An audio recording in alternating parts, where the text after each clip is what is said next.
दोस्तों गांव देहात में आज भी बहुत से ऐसे युवक और युवती यानी कि आदमी और महिलाएं हैं जो कि खुले में शौच जाने के लिए पसंद करती हैं। और दोस्तों वो लोग रात के अंधेरे में यानी कि खुले में शौच करने के लिए जाते हैं। दोस्तों एक महिला जो कि रात के 9 बजे के करीब अपने घर से बाहर निकलती है, वह फ़ोन पर बात करती हुई जा रही है और वह खेतों की तरफ जा रही होती है। दोस्तों उस खेत में वह महिला अब तो नीचे बैठ जाती है, यानी कि ऐसा लग रहा होता है जैसे कि वह शौच करने के लिए बैठी है। अचानक वहाँ पर एक और मोबाइल की लाइट जलती है। यहाँ पर जो महिला है वह अपने प्रेमी का आने का इंतजार कर रही होती है। जैसे ही वहाँ पर वह उसका प्रेमी आता है, अब तो जो प्रेमी और प्रेमिका दोनों एक दूसरे के साथ किस वगैरह करने लगते हैं और दोनों के बीच में संबंध बनने की तैयारी हो जाती है। जिस प्रकार से वह प्रेमी अपनी प्रेमिका के साथ उस खेत में संबंध बना रहा होता है, अचानक से वहाँ पर एक टॉर्च की लाइट जलती है। और जैसे ही वह टॉर्च की लाइट जलती है, वह जो प्रेमी है वह डर के मारे अपनी प्रेमिका के ऊपर से हट जाता है और वह देखने लगता है कि आखिर ये जो लाइट है ये कहाँ से आ रही है। अब वह देखता है कि जो लाइट है लगातार उसकी तरफ बढ़ती जा रही है। वह देखने की कोशिश तो कर रहा है, लेकिन उस टॉर्च वाले व्यक्ति ने वह जो टॉर्च है उसकी आंखों पर लगा रखी है और उसकी वजह से वह जो आदमी वहाँ पर मौजूद है वह उस दूसरे आदमी की तरफ नहीं देख पाता है जिसके हाथ में टॉर्च होती है, और वह लगातार उस टॉर्च वाले जो आदमी है उसको देख रहा होता है। अचानक से उसको डर लगता है कि कहीं ऐसा ना हो यह आदमी उसको यहाँ पकड़ ले और फिर इसके साथ बहुत ही बुरी तरह की कंडीशन करी जाए। वह इसी डर के मारे बस अपने साथ जो पैंट में छिपाया हुआ हथियार होता है उस हथियार को निकालता है और सीधा उसमें से गोली दाग देता है उस टॉर्च की तरफ। और दोस्तों जैसे उस टॉर्च वाले व्यक्ति को वह गोली लगती है, वह वहीं पर तड़प कर नीचे गिर जाता है। और दोस्तों यहाँ पर वह बुरी तरह से चिल्ला भी रहा होता है।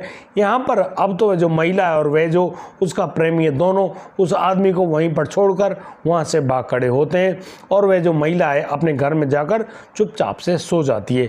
लेकिन जैसे ही सुबह होती है, यानी कि गांव के और लोग भी शौच वगैरह करने के लिए वहाँ खेतों में आते हैं, तो वो लोग उस आदमी को देखकर वाकई में दंग रह जाते हैं और सभी लोग सोच रहे होते हैं कि यार उनके गांव के उस मेहमान की यहाँ पर इतनी भयंकर मौत किसने दी है, आखिर क्या था वह मामला और कौन आदमी कहां पर मारा गया। आप इस पूरी घटना के बारे में इस वीडियो में जानेंगे। मेरी आपसे विनती है आप इस वीडियो को अंत तक जरूर देखें और जानें कि आज के इस दौर में किस प्रकार से नाजायज संबंधों ने अपनी पेट बना ली है और किस प्रकार से लोगों को वही सामना करना पड़ रहा है जैसा कि मुस्कान ने अपने पति सौरभ के साथ किया था। दोस्तों यह जो घटना है यह मुस्कान द्वारा किए गए उस सौरभ हत्याकांड के मामले की याद को दोबारा से जगा देगी। दोस्तों आइए जानते हैं। नमस्कार, आदाब, सत श्री अकाल दोस्तों, स्वागत है आपका हमारे यूट्यूब चैनल किस्से क्राइम के। और दोस्तों आपसे प्यार भरी गुजारिश, आगे बढ़ने से पहले हमारे चैनल को सब्सक्राइब करना, नोटिफिकेशन की बेल को दबाना बिल्कुल ना भूलें। दोस्तों हमको फेसबुक पर भी फॉलो अवश्य कर लें। और आज का बेहद ही हैरान करने वाला मामला सामने आया है रायबरेली उत्तर प्रदेश से। दोस्तों अभी हाल ही के दिनों में उत्तर प्रदेश से बहुत सारी घटनाएं ऐसी निकल कर आ रही हैं जिनमें पत्नियों ने अपने पतियों के साथ कुछ इतने दर्दनाक हत्याकांड अंजाम दिए हैं, यानी कि जिस प्रकार से मेरठ में जो मुस्कान का सौरभ हत्याकांड का मामला सामने आया, औरैया हत्याकांड का सामना आया। औरैया हत्याकांड में उस जो पति है जिसकी शादी होने के मात्र 15 दिनों बाद उसको मौत के घाट उतार दिया गया। बहुत सारे ऐसे किस्से निकल कर आए हैं, उनके मैं शब्द याद दिलाऊं या ना दिलाऊं, लेकिन मुझे लगता है कि पिछले यानी कि 1 महीने के अंतराल में करीब 65 जो हत्याकांड है वो सामने आ चुके हैं। और दोस्तों इन्हीं हत्याकांडों में एक और हत्याकांड जुड़ जाता है। दरअसल यहाँ पर मैं आपको बताने वाला हूँ कि जैसे ही वो गांव के लोग सुबह सुबह शौच आदि करने के लिए जैसे ही वहाँ खेतों में जा रहे होते हैं, वो लोग देखते हैं कि यहाँ पर एक टॉर्च है जो कि जली पड़ी है, लेकिन वह टॉर्च ज़मीन में पड़ी है। अब उस टॉर्च को जलता देख सभी लोग वहाँ पर जाते हैं और वो लोग जैसे उस टॉर्च के बगल में अपनी लाइट वगैरह जलाकर देखते हैं तो वो पाते हैं यहाँ पर कोई आदमी पड़ा हुआ है।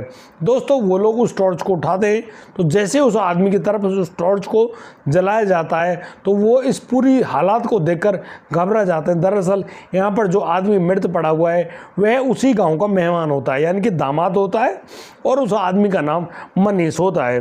दोस्तों, मनीष जिस प्रकार से वहाँ पर मृत पड़ा हुआ है, अब उसकी जो खबर है, यानी कि जो आदमी जिसने उनको देखा वो फ़ोन करके गांव में सूचना देता है, और जैसे ही ये गांव में सूचना जाती है सभी लोग उस खेत की तरफ भाग पड़ते हैं, क्योंकि भाई ऐसा दर्दनाक हत्याकांड यहाँ पर कैसे हो सकता है, और एक आदमी की खेतों में लाश पड़ी हुई है। अब यहाँ पर जैसे ही उस मनीष की ससुराल में खबर मिलती है वो लोग भी यहाँ पर आते हैं। अब मनीष की बात को सुनकर उसकी जो पत्नी रूबी है वह भी वहाँ पर आ जाती है। दरअसल अब तो पूरी स्थिति देखी जाती है, दिन भी निकल आता है। अब सभी को मालूम चलता है कि यहाँ पर मनीष की किसी ने गोली मारकर जान ले ली है। दोस्तों, यहाँ पर पुलिस को भी बुला लिया जाता है, और पुलिस भी अब यहाँ जिस जगह पर उस मनीष को देखती है, मनीष को उठाती है और मनीष के शव को पोस्टमार्टम के लिए हॉस्पिटल भिजवाती है।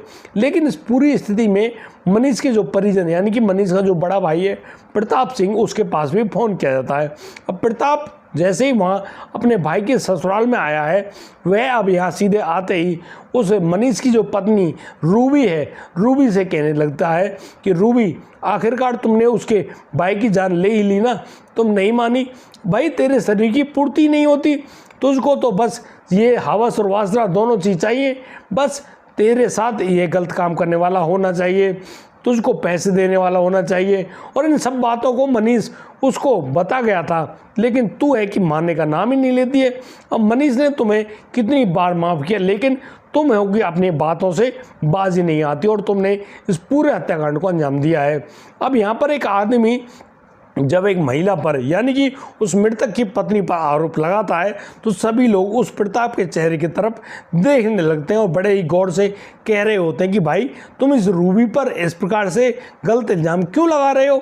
दोस्तों, जो वह रूबी है जो कि धीरे धीरे सिसक रही होती है, यहाँ पर जब पुलिस उस रूबी की तरफ प्रश्नवाचक निगाहों से जब पुलिस उसको देखती है तो यहाँ पर जो रूबी है वह पुलिस को देखकर झेंप जाती है। पुलिस अब जैसे ही रूबी को इस पूरी स्थिति में देखती है, कहीं ना कहीं पुलिस को भी लग रहा होता है कि यार इस रूबी के पास कोई ना कोई बात तो ज़रूर है।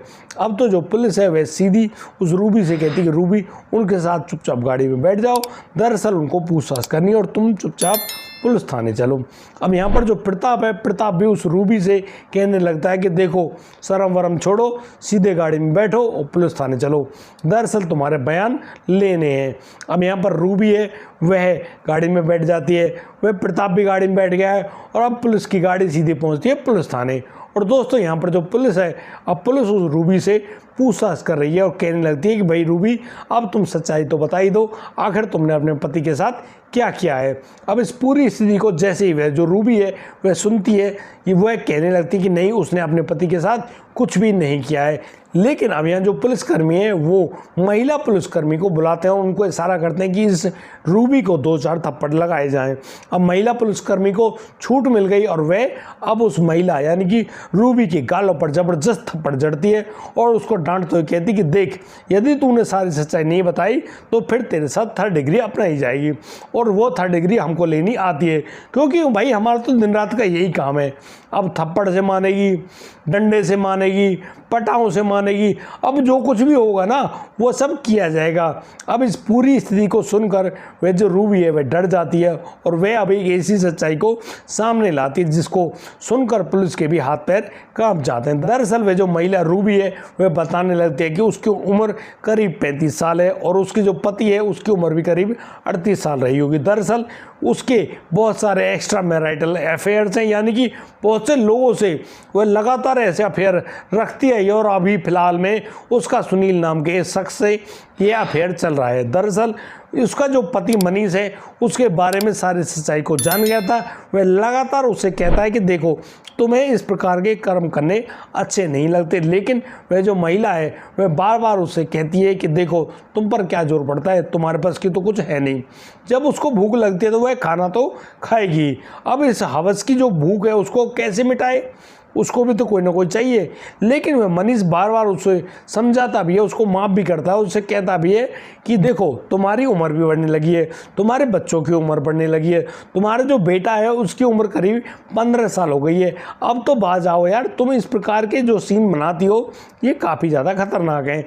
लेकिन अब तो इस लगातार रोका टोकी से वह जो महिला जो रूबी है वह बहुत ही ज़्यादा दुखी हो जाती है और अब वह अपने प्रेमी के साथ मिलकर एक ऐसी साजिश रचती है, उसकी ऐसी प्लॉटिंग करती है, भाई आप भी हैरान रह जाओगे।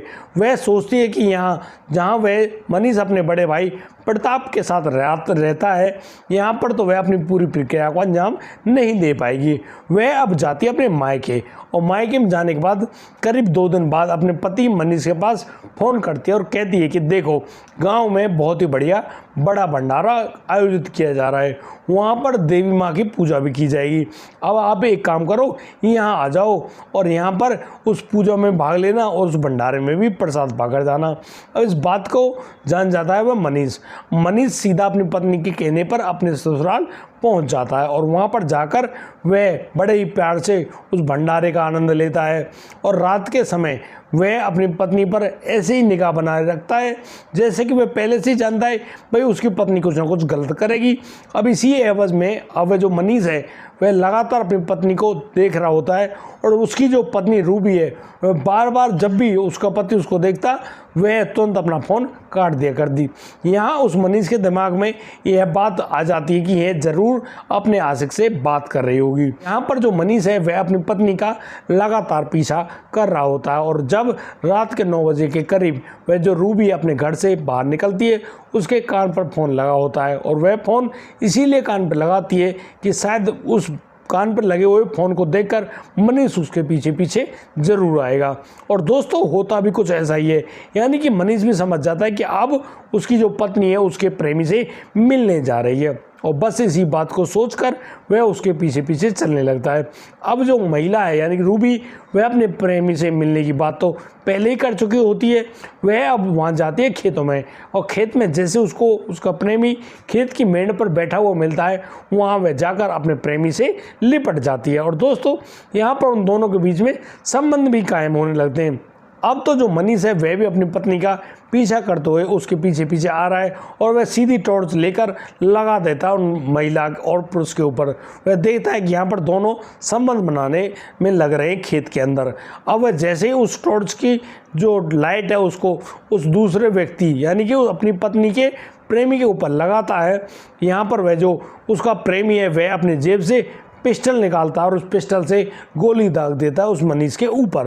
और दोस्तों यहाँ पर वह आदमी 2 गोलियां दागता है और दोनों गोलियां उसी मनीष को लगती हैं और मनीष वहीं पर तड़प कर गिर जाता है और उसको काफ़ी ज़्यादा भाई गोलियां तो लगी हैं, वह अपनी ज़िंदगी और मौत से जूझ रहा है, लेकिन वह जो पत्नी है वह अपने प्रेमी को भागने का इशारा कर देती है और कहती है कि तुम तो यहाँ से भाग जाओ। अब वह तो भाग गया। यहाँ पर वह जो पत्नी है रूबी वह भी अपने पति को उसी मरणासन स्थिति में छोड़कर अपने घर भाग जाती, यानी कि वह मुड़कर भी नहीं देखती कि उसका पति जिएगा या मर जाएगा। वह घर जाकर बड़े चैन से सोती भी है। अब इन सारे बयानों को जब पुलिस के सामने रूबी कहने लगती है तो पुलिस काफ़ी ज़्यादा हैरान होती है।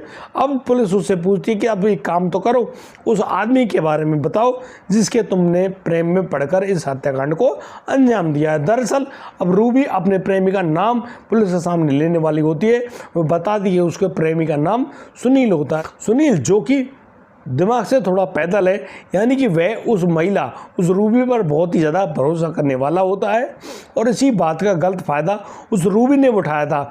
इसीलिए उसने उस सुनील से कहा कि सुनील तुमको यह पूरा हत्याकांड अंजाम देना है। अब तो वह जो सुनील है वह बिहार जाता है, बिहार के आरा ज़िले से उस पिस्टल को खरीद कर लाता है 25,000 रुपये में, जिसमें 20,000 तो उस सुनील ने लिए थे और 5,000 रुपये उस रूबी ने दिए थे उस पिस्टल को बनाने के लिए। यानी कि एक पत्नी अपने पति को मारने के लिए अपने प्रेमी को पैसे देती है, उससे पिस्टल खरीदवाती है और फिर यानी कि एक बनाई हुई साजिश के दौरान अपने पति को उस खेतों में बुलाती भी है और बिल्कुल सोची समझी साजिश के साथ ही उसने अपने पति की हत्या भी करवा दी। दोस्तों इस पूरे हत्याकांड को देखकर लगता है कि वाकई में इस कांड ने मेरठ के मुस्कान द्वारा जो सौरभ हत्याकांड था, जिसको काटा भी गया और उसके शव को यानी कि सीमेंट में एक नीले ड्रम में जमा भी दिया गया, और करीब 15 दिन बाद जब उसका खुलासा किया गया तो वह पत्नी रोकर दिखा रही है कि उसके पति मर गया, और बिल्कुल सेम यही काम उस रूबी ने भी किया। उसने अपने प्रेमी के चलते अपने प्रेमी द्वारा पैसे देकर पिस्टल मंगाई और फिर अपने पति की ही हत्या करवा दी। आखिर यहाँ पर मनीष का क्या दोष था भाई? दोस्तों इस पूरे घटनाक्रम को सुनाने का उद्देश्य किसी को परेशान करना नहीं है, किसी का दिल दुखाना है, लेकिन जिस प्रकार से ये घटनाक्रम हम लोगों के सामने आते हैं ये कहीं ना कहीं हमको सही शिक्षा देते हैं, हमको सचेत और जागरूक करने के लिए आते हैं। हमको अपने इन घटनाक्रमों में हमें अपने संबंधों में बिल्कुल लॉयल बनकर रहना चाहिए, और यदि कोई कुछ कर भी रहा है ना भैया, खूब करो, बाढ़ में जाओ। अपनी मानसिकता में इस बात को रखोगे तो तुम शायद बच जाओगे, वरना कोई ना कोई ऐसा घटनाक्रम शायद आप लोगों के साथ भी हो सकता है, क्योंकि इंसान की मानसिकता अब बिल्कुल गड्ढे में जा चुकी है, इतनी गिर चुकी है। कली काल का यानी कि प्रभाव उनकी मानसिकता पर इस प्रकार से दिखने लगा है कि आदमी अब किसी भी गलत काम को करने से बाज नहीं आ रहा है। दोस्तों मैं आपसे पूछता हूं कि यहाँ पर मनीष की क्या गलती थी?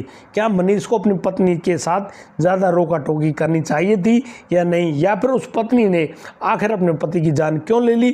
क्योंकि उस पर हवस का जो भूत था वह कुछ ज़्यादा सवार था। आप इस पूरे मामले में अपनी राय हमें कमेंट बॉक्स में अवश्य दें। और दोस्तों आज के लिए सिर्फ इतना ही, अब दीजिए मुझे इजाज़त, मिलता हूँ कल, लाता हूँ एक और अनोखा मामला। तब तक के लिए आप बढ़िया रहें, बेहतरीन रहें, अपना और अपने परिवार का बखूबी ख्याल रख रहे हैं। जय हिंद, जय भारत।